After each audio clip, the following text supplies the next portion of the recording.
The idea was to construct down to bedrock. But how do you do that adjacent to the river? You've got to hold back the water.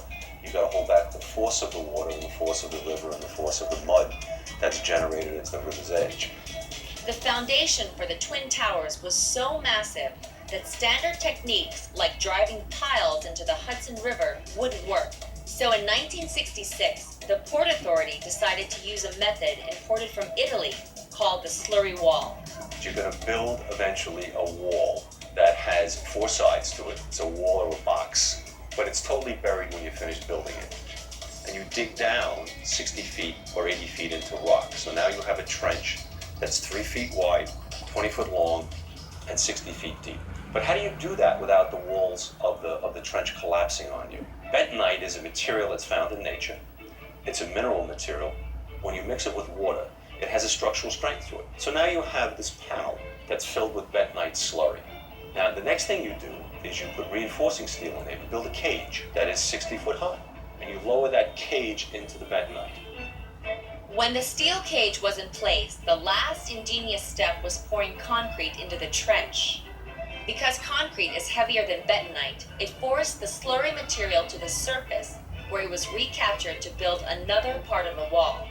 The result was a 4-acre box they called the bathtub, strong enough to hold the 2 tallest buildings in the world. In the process, they excavated some very early waterfront history. Now, as they went down along Greenwich Street was the original bulkhead line. It's where the docks were back in the 16, 17, 1800s. And there was a ship which apparently had burned in the harbor. It was an old sailing ship. And there were remnants of it found. There was an anchor found. Sometimes they found cargo. And in one instance, they found some old mead bottles with a wax top on them. Mead was a drink, I guess, some common usage back around the early 1700s. The construction workers found a case of this stuff and decided to sample it. So they took the wax top off of it and the cork and tasted. I was told it wasn't bad. That was before the archaeologists were able to get to them and say, hey, guys, leave it alone. They sampled a little bit of 200 to 300-year-old mead. When the foundation was complete, the Port Authority had to solve the problem of where to put the 1 million cubic yards of earth dug out of the ground. The solution changed the shape of downtown Manhattan again. What we did with the earth was we basically deposited it in the river. And we created 4 acres of land that we gave to the city of New York, which eventually became part of Battery Park City. The concept of Battery Park City was, in fact, that it was going to be a separate city adjacent to the existing city. It was only when the whole concept of Battery Park City changed, and when the street grid was carried into Battery Park City, and the sight lines were carried into Battery Park City, that Battery Park City became the success that it is. It's the single largest landfill that Manhattan has seen. And because of that, I think it is historic, and it is something that we can learn from. Today, more than 10,000 people live in Battery Park City, with real estate values continuing to rise. It's part of the transformation of the entire area around the World Trade Center site.